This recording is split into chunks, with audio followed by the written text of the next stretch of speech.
జనమే నిర్మించిన సేన జనసేన జనసేన జనం కొరకు జనం చేత జనమే నిర్మించిన సేన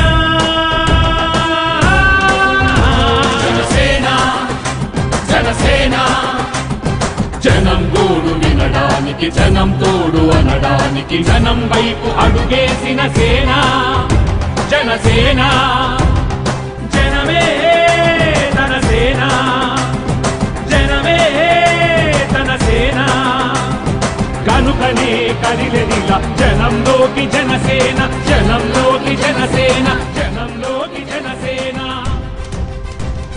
జనం కొరకు జనం చేత జనమే నిర్మించిన సేన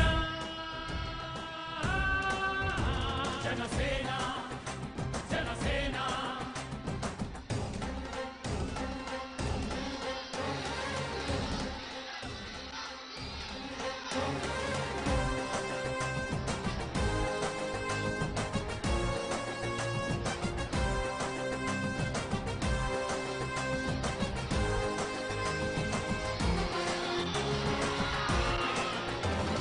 సమస్యని గుర్తించి సమస్యకై చర్చించి సమస్యపై సమర పేరి మోగించిన సేన జనసేన పరిష్కారమే పరాకాష్ఠగా పారబట్టి పలుగు బట్టి పోరాడే మన సేన మన జనసేన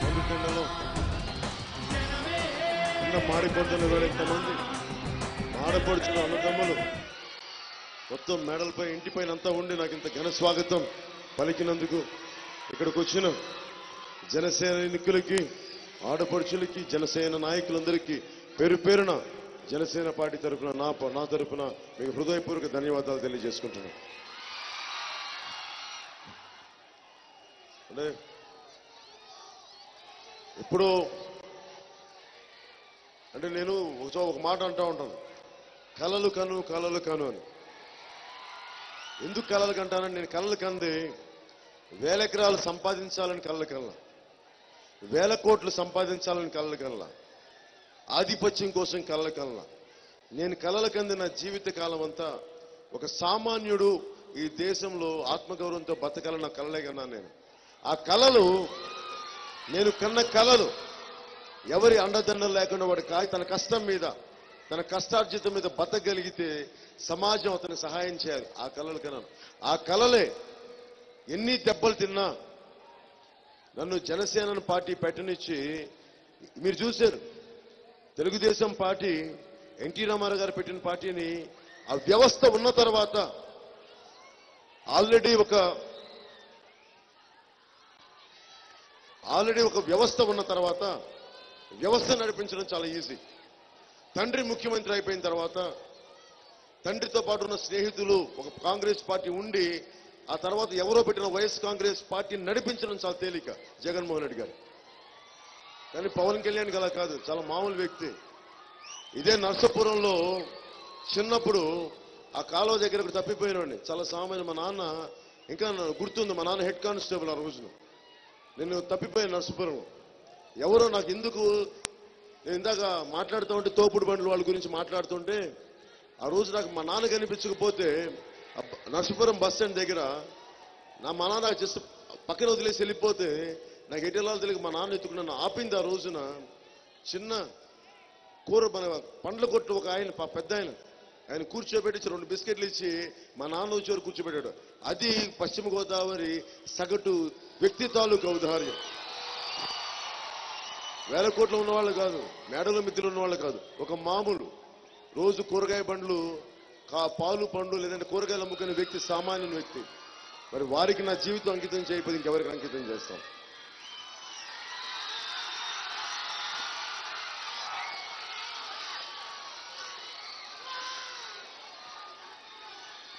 అలాగే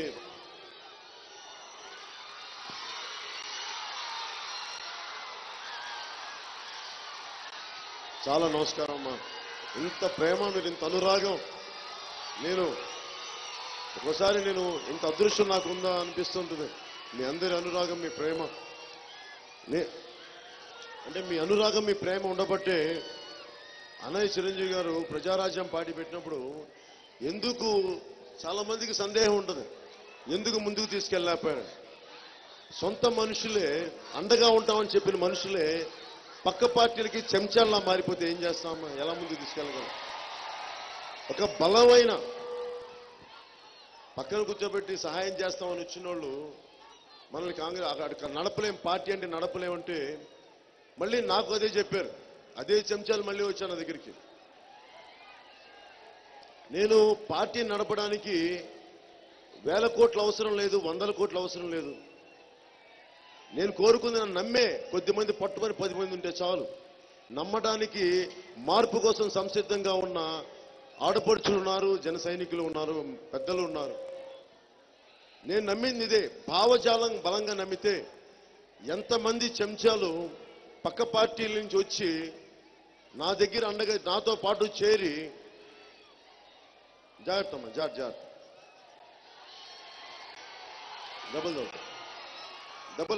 దెబ్బలు తగులుతాయమ్మా, కింద పడిపోతారు, జాగ్రత్త.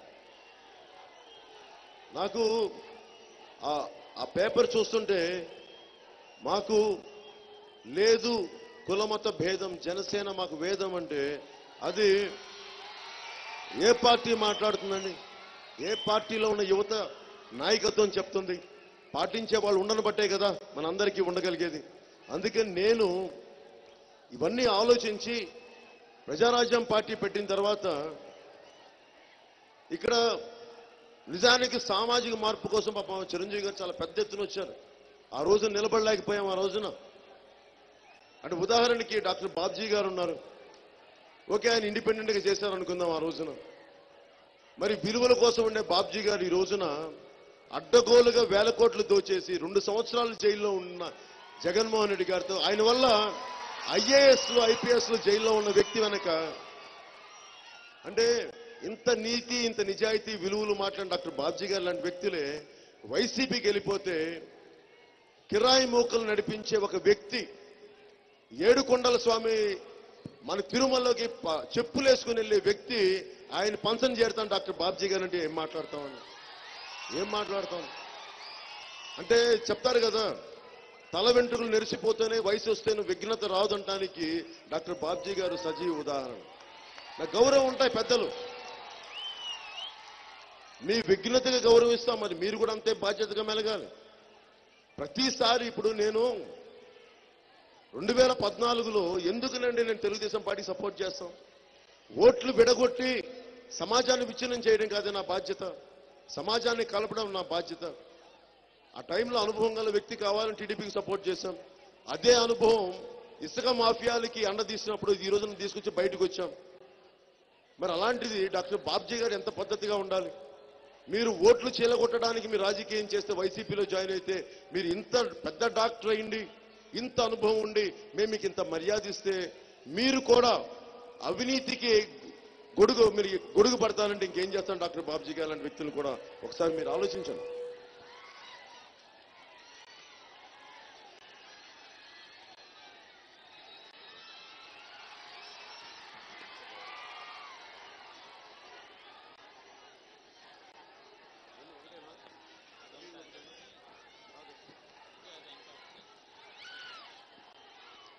ఈ రోజున బాబు నెట్టుకోకుండా అమ్మా, దయచేసి ముందుకు రావద్దు, నెట్టుకోకుండా, ఆడపడుచులున్నారు, జాగ్రత్త.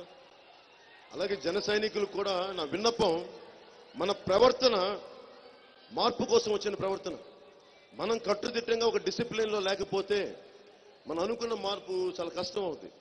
అలాగే బైకుల్లో వెళ్ళే జన సైనికులు కూడా మీరు బైక్స్లో వెళ్ళండి, ఎక్కువ సౌండ్లు వచ్చే ఆ సౌండ్ మనకి ఏమంటుంది దాన్ని, ఆ సైలెన్సర్లు పెట్టకండి. అలాగే ఆ బైక్ హార్న్ గట్టిగా నొక్కకండి. మన ప్రవర్తన 10 మందిని ఆకట్టుకునేలా ఉండాలి, కానీ 10 మందిని ఇరిటేట్ చేసేలా ఉండకూడదు. జన సైనికులందరికీ కాదు, కొద్ది మందికి నా విన్నపం. నా ఉత్సాహాన్ని కాదనలేను, కానీ దయచేసి మన ప్రవర్తన ఎదుటి వాళ్ళని, మన శత్రువులు కూడా మనలాంటి గౌరవం తెచ్చేలా ఉండాలి మన ప్రవర్తన. దయచేసి కొద్దిమంది జన సైనికులకి దయచేసి నా విన్నపం. పాలకొల్లు నాకు పరాయి ప్రాంతం కాదు, నా సొంత ప్రాంతం ఇది. పాలకొల్లు మున్సిపాలిటీగా ఏర్పడి 100 సంవత్సరాలు అయింది. ఈ మధ్యన అంబటి రాంబాబు గారు మాట్లాడుతూ ఉన్నారు. వైసీపీ ఎమ్మెల్యే అభ్యర్థి ఆయన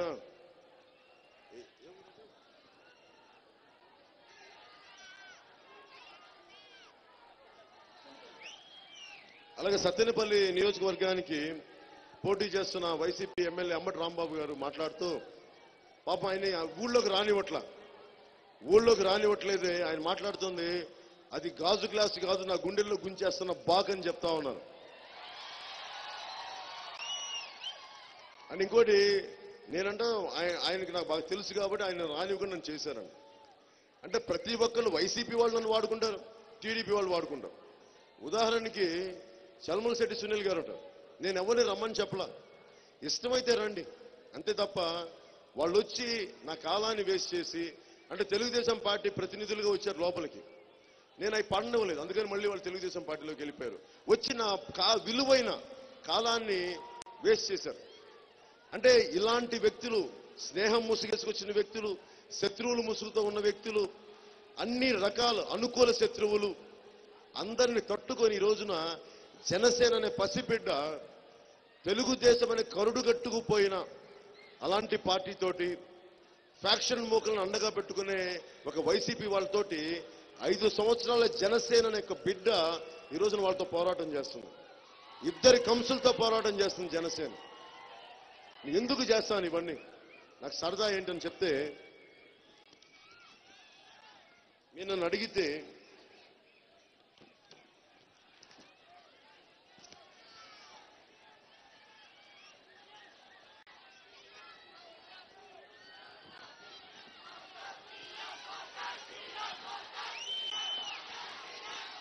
అంటే ఇక్కడికి వచ్చినప్పుడు మనకి డంప్ యార్డ్ సమస్య ఉంది.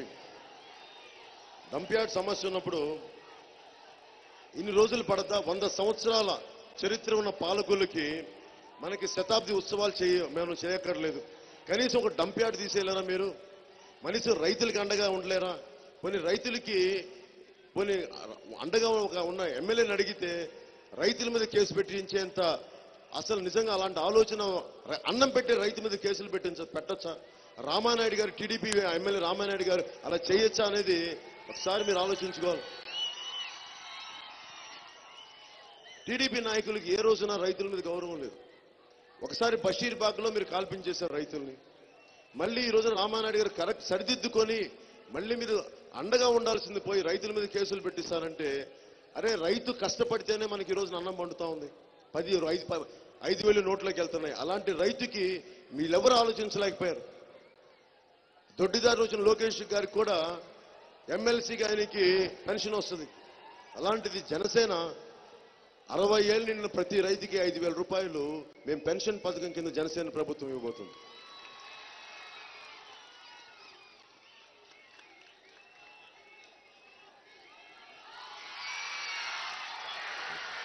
నమస్కారం. నేను నిన్న ఆర్యవైశ్యుల సభకి వెళ్ళాను భీమవరంలో. ఇందాక దారిలో కూడా వస్తా ఉంటే పొట్టి శ్రీరాములు గారి విగ్రహం కనిపించింది.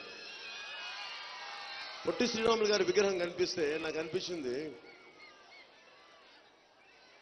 పొట్టి శ్రీరాములు గారి విగ్రహం దగ్గర ఆర్యవైశ్యులు పెట్టినట్టు రాశారు. పొట్టి శ్రీరాములు గారిని గుర్తించాలంటే ఆర్యవైశ్యులే గుర్తించాలా? మన ఎవరికి అర్హత లేదా మనకి? అంటే ప్రభుత్వాలు చంద్రన్న పథకం లేదంటే జగనన్న పథకాలు పెడతారు కానీ అమరజీవి పొట్టి శ్రీరాముల పథకం ఎందుకు పెట్టరు? టంగుటూరం ప్రకాశం పంతులు గారు ఎందుకు పేరు పెట్టరు? ఎవరి పేరు మీద అయితే త్యాగానికి గురైందో ఈ ఆంధ్ర రాష్ట్రం. నిన్న ఆర్యవైశ్యులకు ఒకటే మాట ఇచ్చాను, వారు పొట్టి శ్రీరాములు గారిని గౌరవించుకోవటం ప్రతి తెలుగువాడు, ప్రతి ఆంధ్రుడి గౌరవం, అది అవసరం. అది అందుకనే రాష్ట్ర అవతరణ దినం ఎవరిది అంటే, రాష్ట్ర అవతరణ దినం ఎవరిది అంటే పొట్టి శ్రీరాములు గారు పుట్టిన రోజున, అది ఆంధ్రప్రదేశ్ రాష్ట్ర అవతరణ దినంగా మనం ప్రకటించబోతున్నాం జనసేన ప్రభుత్వం రాగానే.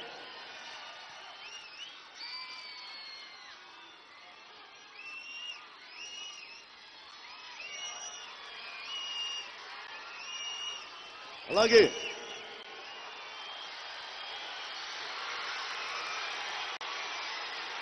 అలాగే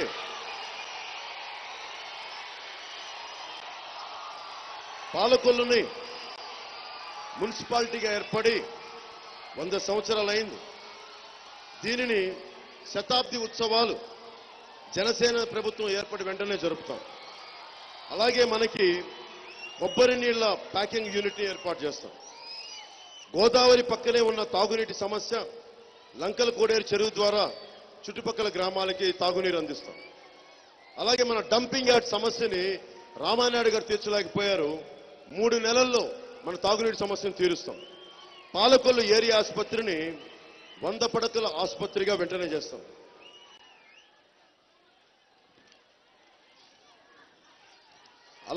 అలాగే పాలకొల్లు ప్రాంతంలోని అన్ని గ్రామాల తాగునీటి సమస్యని పరిష్కరించడానికి విద్యేశ్వరం నుంచి డైరెక్ట్ పైప్ లైన్ ద్వారా సరఫరా చేసే పథకాన్ని జనసేన ప్రభుత్వం ఇచ్చిన వెంటనే 6 నెలల నుంచి 9 నెలల లోపు అమలు చేసి పెడతాం. అలాగే యలమంచిలి మండలంలోని గ్రామాల చివరి ప్రాంతాలు అవ్వటం, టైలెండ్ ఏరియాస్ అవ్వటం వలన 2వ పంటకి సాగునీరు రావటం లేదని చెప్తా ఉన్నా. మేము బ్యాంక్ కెనాల్కి ఎగువనున్న మనకి దొంగరాయపాలెం అనే గ్రామం వద్ద ఎత్తిపోతల పథకం ద్వారా బ్యాంక్ కెనాల్కి గోదావరిని నీరు పంప్ చేసి యలమంచిలి మండల టైలెండ్ ఏరియా గ్రామాలన్నింటికి పంపించి 2వ పంటకి సాగునీరు అందించే ఏర్పాటు ఖచ్చితంగా చేసి పెడతాం.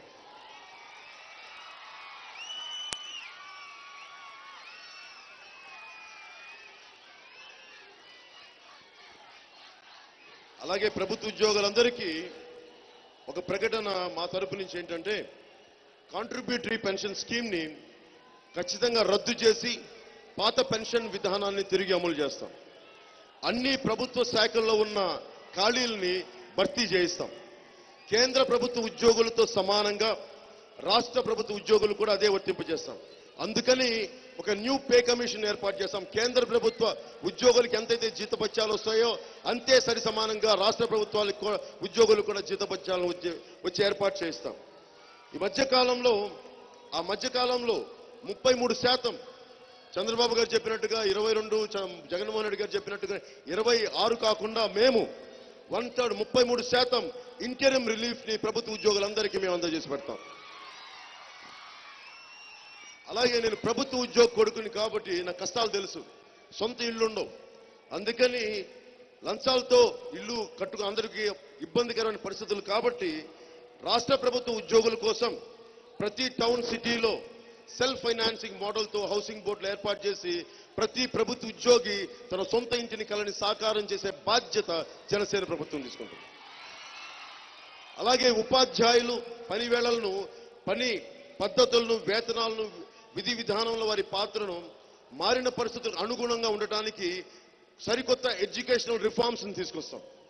అంటే ఒక కొత్త ఎడ్యుకేషన్ రిఫార్మ్స్ కమిషన్ ఏర్పాటు చేసి ఉపాధ్యాయులు కేవలం విద్యార్థుల కోసమే పనిచేయాలి కానీ తెలుగుదేశం నాయకులకో, వైసీపీ నాయకులకో వీళ్ళ కోసం పని చేయకూడదు. ఆ పద్ధతిని మార్చి తీరుతాం. కేవలం ఉపాధ్యాయులు అనేవాళ్ళు విద్యను బోధించే వాళ్ళుగా నిజంగా అపర సరస్వతిలాగా ఉండాలని, ముఖ్యంగా ఉపాధ్యాయుల్ని కేవలం వారి చదువులకి, విద్యార్థులకి పరిమితం చేసే బాధ్యతని జనసేన ప్రభుత్వం ఎడ్యుకేషన్ రిఫార్మ్స్ ద్వారా తీసుకొస్తాం. అలాగే కాంట్రాక్ట్ ఎంప్లాయీస్ గా ఉన్న వారిని అర్హతలకు అనుగుణంగా క్రమక్రమంగా ఒక నిర్ణీత సమయంలో వారిని రెగ్యులరైజ్ చేసి పెడతాం.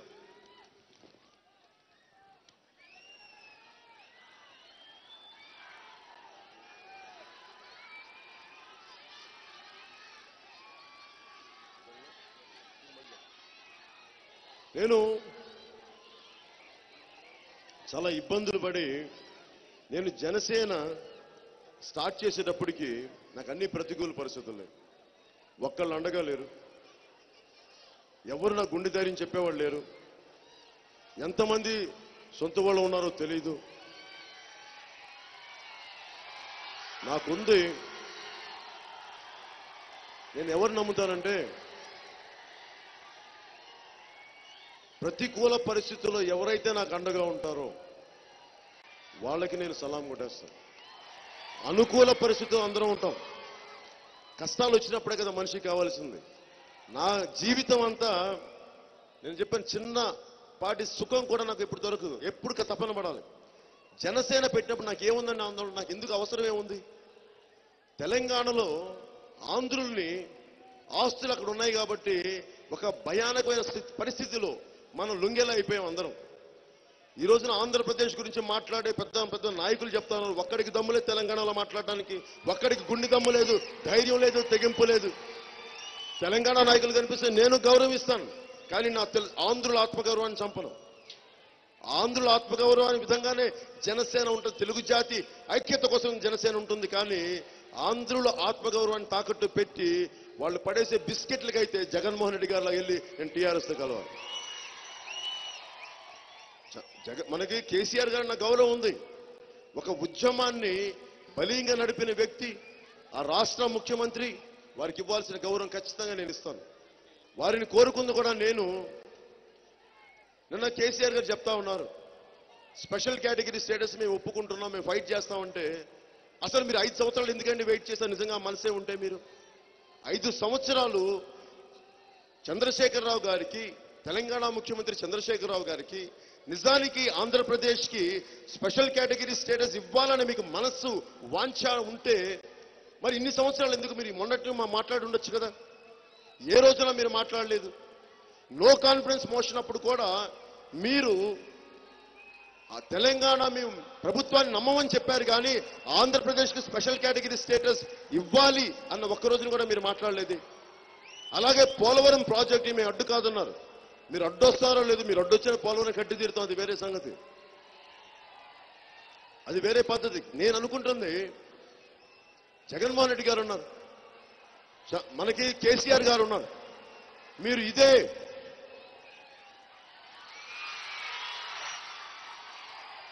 ఇప్పుడు కేసీఆర్ గారికి జగన్మోహన్ రెడ్డి గారి గురించి ఎంత తెలుసు? మన ఆంధ్రప్రదేశ్ రాయలసీమలో మీరు వెళ్ళండి, రాయలసీమ చాలా గొప్ప సంస్కృతిన సీమ. రాయలసీమ కల్చర్ అంటే రాయల వాళ్ళ సీమ, అది రాయలేలిన సీమ, అది కళలకి పుట్టినిల్లు, అది సంస్కృతికి పుట్టినిల్లు, అంతేగాని ఫ్యాక్షన్కి పుట్టినిల్లు కాదు. ఫ్యాక్షన్ చేసింది ఇదో వీళ్ళు జగన్మోహన్ రెడ్డి గారు లాంటి వ్యక్తులు చేస్తారు. మీరు ఆంధ్రప్రదేశ్కి ముఖ్యమంత్రి కావాలి, ఎలాంటి వ్యక్తులు కావాలి, మీకు ఎలాంటి ప్రభుత్వాలు కావాలంటే నేను ఆలోచించండి ఒకసారి. సొంత ఇంట్లో మర్డర్లు జరిగితే వేలి ముద్దలు చెడిపేసి రక్త మరపులు చెడిపేసే పరిస్థితులు ఉన్నప్పుడు అలాంటి సమాజం చుట్టూ ఉంటే మనకేం భద్రత కల్పిస్తారండి?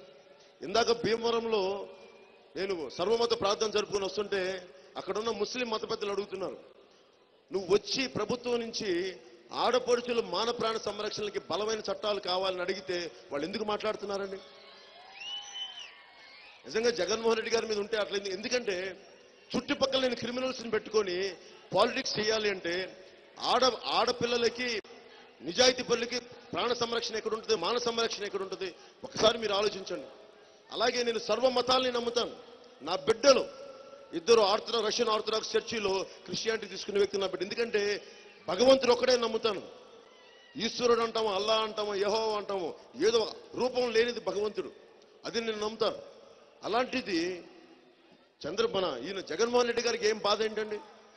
నువ్వు తిరుమలకి వెళ్ళి మీరు చెప్పులు తెల్తారా? తిరుమలకి ఒక రాష్ట్రానికి ముఖ్యమంత్రి అయ్యి అవదలుచుకున్న మీరు అసలు గౌరవించారా ఏ రోజున? తిరుమలకి చెప్పులు తేల్తారా మీరు? అలాంటి వ్యక్తిని ఏడుకొండల వాడు ముఖ్యమంత్రి కమ్మని ఆశీర్వదిస్తాడా? ఇదా మీరు ఇచ్చేది మర్యాద? ఏడుకొండల వెంకటేశ్వరుని ఎవరైనా సరే నిజంగా అగౌరవపరిచినప్పుడు అది కలియుగ వెంకటేశ్వరుడు. దయచేసి తక్కువగా తీసుకోకండి. జగన్మోహన్ రెడ్డి గారు మీకు కూడా చెప్తున్నాను, మర్యాదగా పాటించండి. సాంప్రదాయాల్ని, సంస్కృతుల్ని ప్రతిదాన్ని పాటించి తీరాలి. మీరు చాలా బాధ్యతగా ఉండాల్సిన వ్యక్తులు. అలాంటి వ్యక్తులకి మన బాబ్జీ గారు అండగా ఉంటానంటే ఏం చేస్తామండి మనం?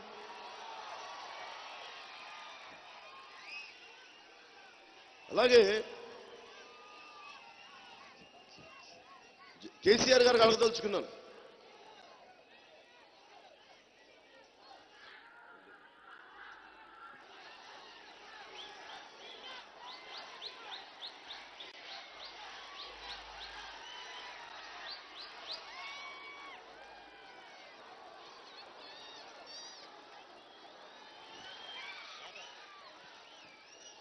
హైదరాబాద్ లో యాదగిరి గుట్ట ఉంది, యాదగిరి గుట్టకి జగన్మోహన్ రెడ్డి గారు చెప్పులు వేసుకొని వస్తే కేసీఆర్ గారు ఒప్పుకుంటారా? అంటే తెలంగాణ నరసింహస్వామి వేరును ఆంధ్ర నరసింహస్వామి వేరుంటారండి, లేదా తెలంగాణ వెంకటేశ్వర వేరును ఆంధ్రాకి వెంకటేశ్వర వేరుంటారండి? మరి అలాంటి వ్యక్తికి మన కేసీఆర్ గారు సపోర్ట్ చేస్తే ఎట్లా? మీకేమో జగన్మోహన్ రెడ్డి గారు తెలంగాణలోకి రాకూడదు అంటే, ఎవరు ఆంధ్ర వాళ్ళు ఎవరు రాకూడదు తెలంగాణలోకి, మీరు వచ్చి తెలంగాణలో చేయొచ్చని నేను ఒకటే అడుగుతాను. పాలకుల నుంచి పెద్దలు కేసీఆర్ గారు ఒకటే అడుగుతున్నాను. నిజంగా చంద్రబాబు గారికి విముక్తి చేయాలంటే చంద్రబాబు విమోచన సమితిలో పార్టీ పెట్టండి ఆంధ్రప్రదేశ్లో, వారి తరపున అభ్యర్థులు నిలబెట్టి చంద్రబాబు గారిని రక్షించండి, సంతోషపడతాం. అంతేగాని మీరు జగన్మోహన్ రెడ్డి గారికి దొడ్డిదారిని చేస్తే, అరే మనుషుల్ని గౌరవించని వ్యక్తి, చుట్టుపక్కల క్రిమినల్స్ ని పక్కన తిరిగే వ్యక్తి, మరి వారిని ఎలా అంటే ఆంధ్రప్రదేశ్ ముఖ్యమంత్రి అవుతారు? కలియుగ వెంకటేశ్వరుడు ఆయన వెంకటేశ్వర స్వామికి ఆయన చెప్పులేసుకుని లోపలికి వెళ్తాడు గుడికి. ఆయనతో ఏం మాట్లాడతాం? మీరు అలాంటి ఆయన, మీలాంటి విఘ్నత ఉన్న పెద్దలు, ధర్మపరులు మీరు కూడా ఆయన వెనకేసుకొస్తే మేమేం చేస్తాం? ఇంకొక శుభవార్త ఏంటంటే, కేసీఆర్ గారు సపోర్ట్ చేసినప్పుడు ఎవరు గెలవరు, అది మర్చిపెట్టుకోండి. 2014లో శుభ సూచన ఏంటంటే, 2014లో అఖండ మెజారిటీతో సాధిస్తారని జోస్యం చెప్పారు. ఆయన జోస్యం ఎంత బాగా అయిందో మీకు తెలుసు. అంటే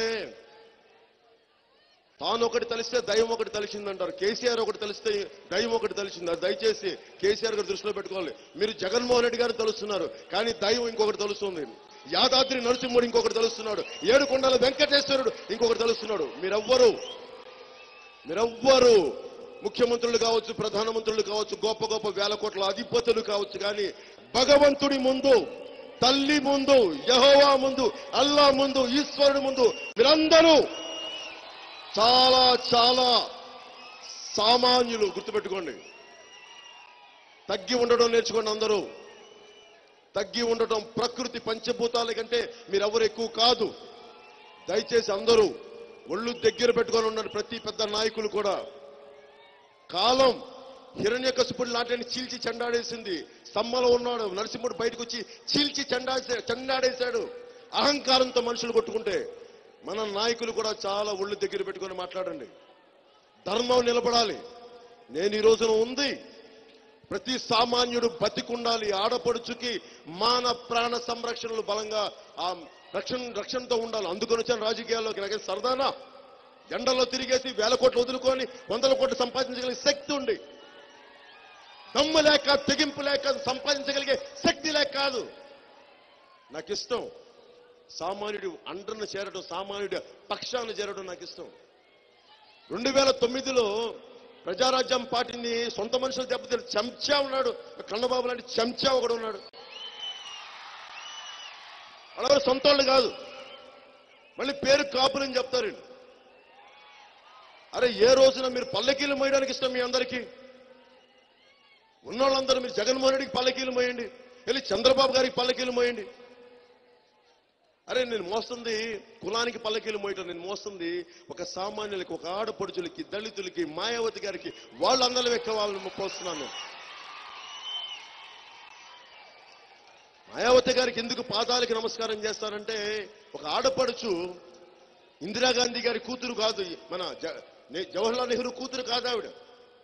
కవిత గారిలాగా కేసీఆర్ గారి కూతురు కాదు. జగన్మోహన్ రెడ్డి గారిలాగా ఒక ముఖ్యమంత్రి బిడ్డ కాదు ఆవిడ. కానీ కింద నుంచి ఒక పోస్టల్ క్లర్క్ కూతురు ఆవిడ. బస్తీల్లో పెరిగి 100 కిలోమీటర్ రోజు సైకిల్ తొక్కి చిన్న టీచర్గా ఉద్యోగం చేసి అసమానతల మీద పోరాడి ఆవిడ ఈ రోజున 4 సార్లు ముఖ్యమంత్రి అయ్యారు ఉత్తరప్రదేశ్. అలాంటి ఆవిడ ఈ రోజున జనసేన పిలిపించారు నన్ను, నువ్వు ప్రజలకి పనిచేసేవాడిని, నీకు అండగా ఉంటానని చెప్పి ఆ తల్లి ఆశీర్వాదం ఇస్తే, ఆవిడ నా అక్క కాదు, నా తల్లి, నా మాతృమూర్తి చెప్పి ఆవిడ పాదాలకి మనస్ఫూర్తిగా ఎందుకు నమస్కరించారంటే, మాటలతో తప్పించుకునే వ్యక్తి కాదు మోదీ గారిలాగా ఆవిడ.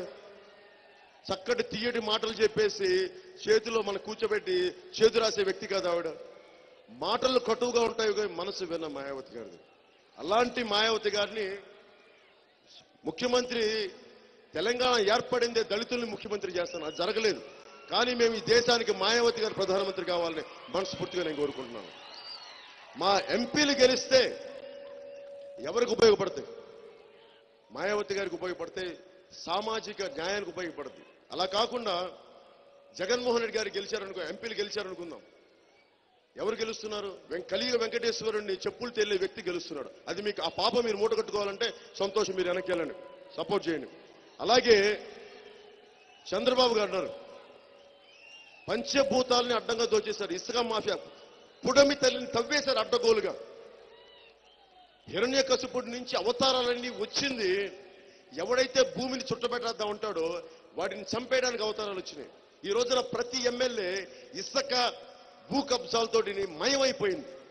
వీళ్ళందరికీ ఒకటే ఒక శిక్ష, సాక్షాత్తు భగవంతుడు మీ రూపంలో వచ్చి ఓట్ల రూపంలో తెలుగుదేశం పార్టీని కడిగి పారి దూరంగా ఇసిరి పారేయాలి. తెలుగుదేశం మీరు ఆలోచించి ఓటేయండి. నేను మిమ్మల్ని రెచ్చగొట్టట్లా. భూగర్భాన్ని దోస్తే పర్యావరణం దెబ్బతింటుంది. ఎంత జాగ్రత్తగా తీయాలని ఇంగిత జ్ఞానం లేదు తెలుగుదేశం నాయకులకి. అన్నం పెట్టే రైతుని కేసులు పెడతారు. ఇవన్నీ కాకుండా నేను మీకు అండగా ఉండేవాడిని. ఏదో ఒక రోజుకు వచ్చి ఇప్పుడు అడుగుతా ఉన్నారు ప్రతిసారి, ఎందుకు అడుగుతున్నారు, ఎంతకాలం నడుపుతావు అంటే, అరే ఒకడు నిజాయితీగా ఇంకెంతకాలం ఏం చూపించాలరా? ఇంకెవరికైనా సరే ఒక మనిషి ఇల్లు వాకిళ్ళు వదిలి ఉన్న 100 కోట్లు సంపాదించుకునే వృత్తిని వదిలి దేశం కోసం బయటకు వస్తే ఇంతకు మించి ఇంకేం చూపించాలంటే దాని వల్ల చచ్చిపోవడం బెటర్ అనిపిస్తుంది. 10 సార్లు అడిగారు ప్రశ్న. అలాంటి వ్యక్తులందరూ ఒకటే చెప్పారు, ఓకే ఎంతవరకు మోస్తావు అంటే సంవత్సరాలు చెప్పి అలసిపోయి ఆఖరి మాట ఒకటే చెప్పారు, జనసేనని ఎప్పుడు దాకా రాజకీయాల్లో ఉంటామంటే నలుగురు నా జన సైనికులు వచ్చిన శవాన్ని మోసే వరకు ఉంటాను, చాలా అంత మించి ఇంకేంగా చేయాలి. ఇంతకు మించి ఈ దేశాన్ని కానీ ఈ రాష్ట్రాన్ని కానీ ఎవరన్నా చేస్తే దయచేసి మీరు వాళ్ళకి అండగా ఉండండి. నేను మటుకు నా సర్వశక్తులు ఒడ్డేసి వచ్చాను. ఈ రోజున సర్వశక్తులు వడ్డీ రూపాయి పెట్టుబడి లేకుండా కేవలం నమ్మకం, నిజాయితీ, సొంత అన్న వాళ్ళు పక్కన ఎవరు లేరు నేను స్టార్ట్ చేసినప్పుడు ఒక్కళ్ళు అనుకూల పరిస్థితుల్లో 100 మంది రావచ్చు గాక, ప్రతికూల పరిస్థితుల్లో ఉండటమే కదా లక్షణం అనేది. పురుష లక్షణం ప్రతికూల పరిస్థితులు నిలబడగలవా లేదన్నది పురుష లక్షణం. అలాంటి పరిస్థితులన్నింటిని దాటుకుని ఎందుకు నెగ్గుకు రాగలిగానంటే మా దగ్గర ఉన్న ఇక్కడ ఆడపడుచులు అన్నదమ్ములు మేము ఉన్నామని చెప్పి మీరు వస్తేనే నేను వచ్చాను ఇక్కడికి. కుటుంబాన్ని నమ్ముకొని రాలేదు, నేను ఎవరిని నమ్ముకొని రాలేదు. నా సొంత కష్టం, మీ ప్రేమ, మీ అనురాగమే నేను ఈ రోజున బయటికి తీసుకొచ్చాను. అలాగే ఇంతమంది ఆడపడుచులు ఉన్నారు. ప్రతి కుటుంబానికి మేం ఏం చేయగలం అని ఆలోచిస్తే తిట్టాల్సింది తిట్టాం, అవన్నీ కాకుండా మనం ఏం చేద్దాం అనడానికి ప్రతి రైతుకి 60 సంవత్సరాలు నిండిన ప్రతి రైతుకి 5,000 రూపాయల పెన్షన్, ఎకరానికి 8,000 రూపాయల సాగు సహాయం, ప్రతి సంపాదనకి నిమిత్తం లేకుండా ప్రతి కుటుంబానికి 10 గ్యాస్ సిలిండర్లు, ఎక్కువ మంది ఉంటే తక్కువ మంది ఉంటే ఇంకొక 6 గ్యాస్ సిలిండర్లు, అలాంటి పథకం. అలాగే రైతులకి ఉచిత సోలార్ మోటార్స్, ప్రతి మండలంలో కూడా గిడ్డంగులు, శీతలీకరణ చేసే నిల్వ యూనిట్లు, ఫుడ్ ప్రాసెసింగ్ యూనిట్లు ఏర్పాటు చేస్తాం. అలాగే 3 లక్షల ఉద్యోగాల్ని, ప్రభుత్వ ఉద్యోగాల్ని వచ్చిన 6 నెలల్లో యువతకి భర్తీ చేయించే బాధ్యత మేము తీసుకుంటాం. అలాగే 25,000 స్పెషల్ పోలీస్ కమాండో పోస్టుల్ని 10వ తరగతి చదివిన యువత కోసం ప్రత్యేకించి మేము కోర్సును తయారు చేస్తా ఉన్నాం. అలాగే ప్రతి మత్స్యకారులకి 58 సంవత్సరాలు నిండిన మత్స్యకారుడికి 5,000 రూపాయల పెన్షన్ ఇస్తున్నాం.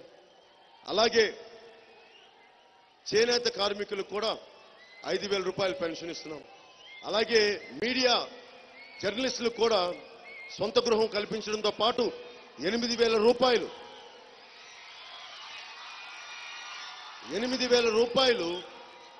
వారికి పెన్షన్ ఇవ్వబోతున్నాం.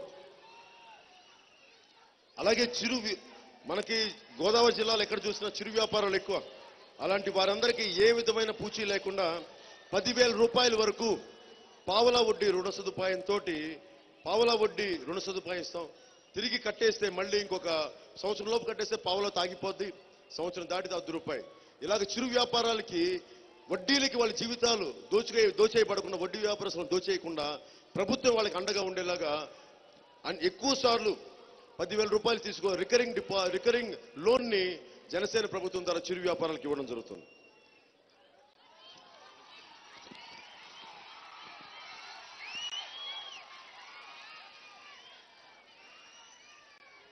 అలాగే టీడీపీ నాయకులు డ్వాక్రా మహిళల్ని ఓట్లు వేయొద్దని బెదిరిస్తున్నారు మేము అని చెప్తా ఉన్నాం. ఇప్పుడు రామానాయుడు గారికి చెప్పదలుచుకున్నాం. రామానాయుడు గారు, మీరు పెద్దలు, రాజకీయం తెలిసిన వ్యక్తులు, అంటే మీ వల్ల తెలుగుదేశం ప్రభుత్వం ఏర్పడింది అనుకుంటున్నారా? పవన్ కళ్యాణ్ జనసేన జన సైనికులకు సంబంధించిన ఆడపడుచులు లేకపోతే చంద్రబాబు గారు ముఖ్యమంత్రి అయ్యేవాళ్ళు అనుకుంటున్నారా?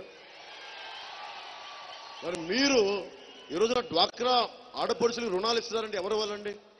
జన సైనికులకు అండగా నిలబడి ఆడపడుచుల వల్ల. అలాంటి మా డ్వాక్రా ఆడపడుచులకి మేమెందుకు ఇబ్బంది పెడతాం? మీరు ఇచ్చేదానికంటే ఒక 10 రూపాయలు ఎక్కువ వేస్తాం మేము డ్వాక్రా మహిళలకి. మీరు ఆడపడుచులు చెప్తున్నానమ్మా, రానున్నది జనసేన ప్రభుత్వం, వైసీపీ కాదు, తెలుగుదేశం కాదు, మీరు నమ్మండి. ఎందుకంటే కాలం మార్పు కోరుకుంటుంది. కాలం మార్పు కోరుకున్నప్పుడు ఆ మార్పు ఎవరు కనిపెట్టరు. రిజల్ట్ వచ్చిన తర్వాత తెలుస్తుంది. పోయినసారి ఏం చెప్పారండి అందరికీ?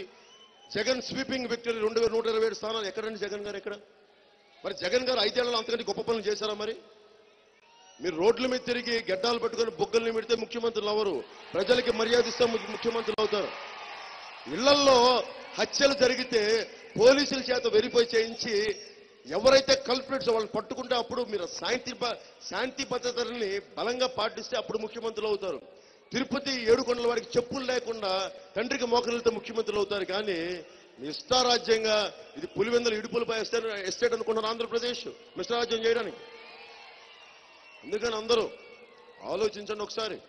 రామానాయుడు గారు, పోయినసారి జనసేన పవన్ కళ్యాణ్ లేకుండా కానీ ఉండుంటే ఈపాటికి జగన్మోహన్ రెడ్డి లాంటి వ్యక్తులు ముఖ్యమంత్రులే మీ పీకలు పట్టుకుని తిప్పుతూ ఉండేవాళ్ళు రోడ్ల మీద. జాగ్రత్త, మర్చిపోయాను. మేము అందరం సపోర్ట్ చేసినంత ఎక్కి ఒక్కొక్కరి మీద ఎక్కేయడం కాదు. మమ్మల్ని బెదిరించకండి. చాలా చూసాం ఇవన్నీ. నేను చాలా తెగించి వచ్చాను రాజకీయాల్లోకి. ఎవరన్నా నాతో పోరాటం పెట్టుకుంటారు రాజకీయం, మా సంతోషం పోరాటం పెట్టుకోండి. నేను తెగించి వచ్చాను అన్నిటికీ. ఒంటి మీద బట్టలతో వచ్చాను. వస్తే ఇంటికి బట్టలు తెలుతా, లేదండి వెళ్ళను, అంతే. అంత డిసైడ్ అయిపోయాను రాజకీయాలకి.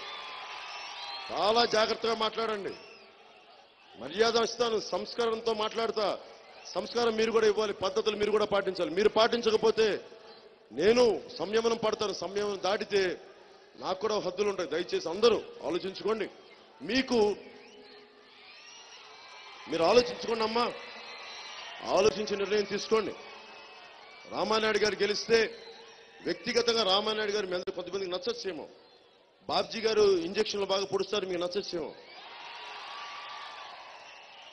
కానీ మరి మనకి వెన్నెముకల్లో ఇంజక్షన్ గుచ్చి వైసీపీకి వెళ్ళిపోయారు. మేము డాక్టర్ గారు మంచి అయినా అందరికి పెట్టుకుంటే ఆఖరిన పాపం చాలా హుందాగా రిటైర్ అవ్వాల్సిన వయసులో చాలా పాపం అందరూ గబుకుని తలదించుకునే పని చేశారు. పాపం ఏం చేస్తాం, కాలమైన మీద రాసి పెట్టింది.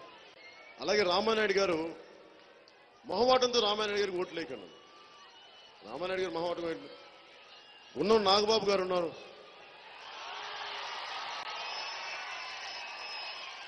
అంటే వైసీపీ వాళ్ళు ఎలా చూడండి, మన జనసేన నాయకులు ఎంత ఉదారత్వం అంటే అందరూ పార్టీ కోసం పనిచేసి గుండం నాగబాబు గారిని తీసుకొస్తే మా అభ్యర్థిగా బాగుంటుందని జనసేనకి తీసుకొచ్చిన జనసేన నాయకులందరినీ, గుండబాబు గారిని తీసుకొచ్చిన జనసేన నాయకులందరికీ పేరు పేరున ప్రతి ఒక్కరికి మీ అందరికీ హృదయపూర్వక ధన్యవాదాలు, హృదయపూర్వక నమస్కారాలు తెలుపుతున్నాను. అంటే నాయకులు అంటే ఇలా ఉండాలి. మనకంటే బెటర్ ఎవరున్నారు? పాలకులు సేవ చేయడం గుండం నాగబాబు గారు. వారి ఔదార్యానికి, వారి సహృదయతకి మనస్ఫూర్తిగా నేను నమస్కారాలు తెలుపుకుంటున్నాను. మీరు ఆలోచించండి అమ్మా, పెద్దలు ఉన్నారు, పుర ప్రముఖులు ఉన్నారు, అందరూ ఆలోచించండి, సరైన నిర్ణయం తీసుకోండి. ఆంధ్రప్రదేశ్ని పాత పద్ధతులు, ఇసుక మాఫియా, అవినీతి, ఇలాగే రైతుల మీద కేసులు పెట్టించాలంటే తెలుగుదేశం పార్టీ రామానాయుడు గారిని ఎన్నుకోండి, నాకు అభ్యంతరం లేదు. అలాగే లేదు చెడగొట్టడంలో ఎక్స్పర్ట్ అయిన బాబ్జీ గారిని, వెన్నుపోసులో ఇంజక్షన్ పెట్టే బాబ్జీ గారిని. ఇప్పుడు మీకు స్కిల్ ఉంది కరెక్టే, మీకు ఒక బలమైన మంచితనం ఉంది. మంచితనం మీరు తీసుకెళ్లి మురికాలలో పోస్తారంటే దానికి ప్రయోజనం ఏంటండి? మీరు వైసీపీ లాంటి మీ మంచితనం తీసుకుపోయి వైసీపీ మురుక్కాలలో కలుపుతారంటే ఏం చేస్తామండి? మిమ్మల్ని తాగడానికి పనికిరావు నీళ్లు, మీ మంచితనం పనిచేయదు. అందుకని ఇలా కాకుండా ఈయన్ని వాడుకొని వదిలేశారు. గున్నం నాగబాబు గారు ఉన్నారు. ఈయనకి నేను ఎందుకు అండగా నిలబడ్డానంటే ఈ సమాజంలో ఇంకా మంచితనం ఉందని చెప్పడానికి నేను వారికి అండగా నిలబడ్డాను. అలాగే ఆయన పేరు కూడా నాగబాబే కాదు, మేము అందరం నాగేంద్ర బాబు అంటాం, కానీ మేము నాగబాబు అని పిలుచుకుంటాం. నాకు రాజకీయాల్లో ఈ రోజున తొలి పలుకులు నేర్పిన నా గురువు నాగబాబు గారు. ఆయన్ని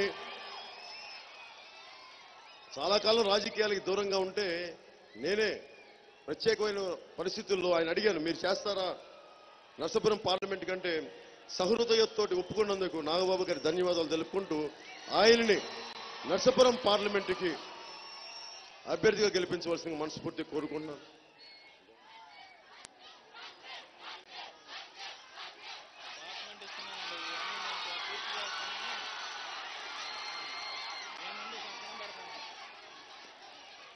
అలాగే గుణం నాగబాబు గారు స్టాంప్ పేపర్ మీద ఆయన సంతకం పెట్టింది చాలా అద్భుతంగా నచ్చింది. పాలకొల్లు అసెంబ్లీ నియోజకవర్గ ప్రజలకు రాసిస్తున్న హామీ పత్రం అని. అంటే నీటి సమస్యకి కానీ, విద్యాసరం పైప్ లైన్ నుంచి నీళ్లు తీసుకురావడం దగ్గర నుంచి వైద్య సేవలు, బ్లడ్ బ్యాంక్ కానీ, పాలకొల్లు ప్రభుత్వ ఆసుపత్రిని 100 పడకల ఆసుపత్రిగా తీర్చిదిద్దటం, అలాగే డంపింగ్ యార్డ్ కానీ, డ్రైనేజ్ వ్యవస్థ కానీ, ఆక్వా రైతుల సాగుకు ప్రత్యేక రాయితాలు కానీ, ఇవన్నీ కులాల వారీగా కార్పొరేషన్ కానీ ఇవన్నీ సంతకం పెట్టిస్తా ఉన్నారు. ఇంతకు మించి ఒక నాయకుడి తాలూకు వ్యక్తిత్వం ఎలా బయటపడుతుంది?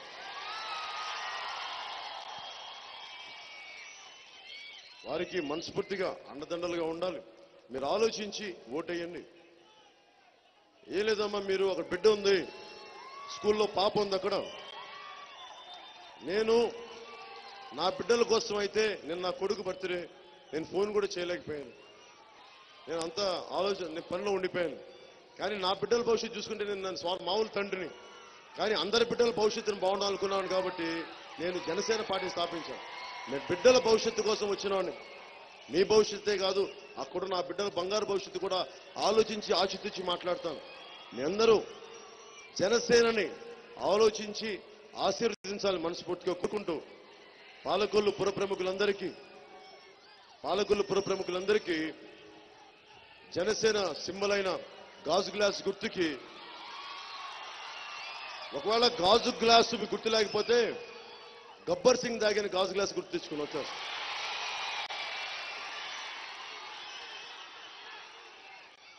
అందరికీ పేరు పేరున ధన్యవాదాలు తెలుపుకుంటూ సెలవు తీసుకున్నాను. అందరికీ మరొక మారు ఆడపడుచులందరికీ పేరు పేరున ప్రతి ఒక్కరికి ధన్యవాదాలు తెలుపుకుంటూ అందరికీ నా హృదయపూర్వక తల్లులందరికీ మేము మీకోసం ఉన్నాం తల్లి, మీ అందరికీ ధన్యవాదాలు తెలుపుకుంటూ పేరు పేరున జాతీయ నాయకులకి, సంఘ సంస్కర్తలకి వందనాలు పలుకుతూ దూరాన ముసుగేసుకొని మాడిపోతున్న ఎండలో మలమల మాడిపోతున్న మా ఆడపడుచులకి, మా అక్క చెల్లెలకి ప్రతి ఒక్కరికి ధన్యవాదాలు తెలుపుకుంటూ సెలవు తీసుకున్నాను. జై హింద్.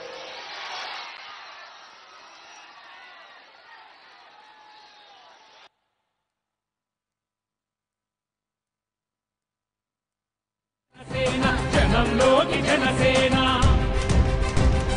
జనం కొరకు జనం చేత జనమే నిర్మించిన సేన. జనసేన జనసేన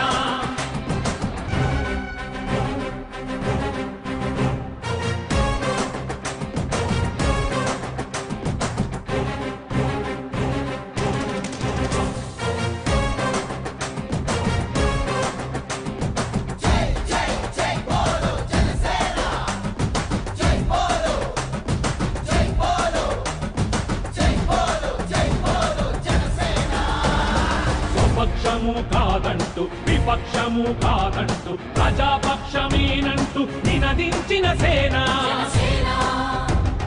సమాజానికై, స్వదేశానికై పగలు రేయి పాటుపడుతూ సేవ చేయు ఘనసేన.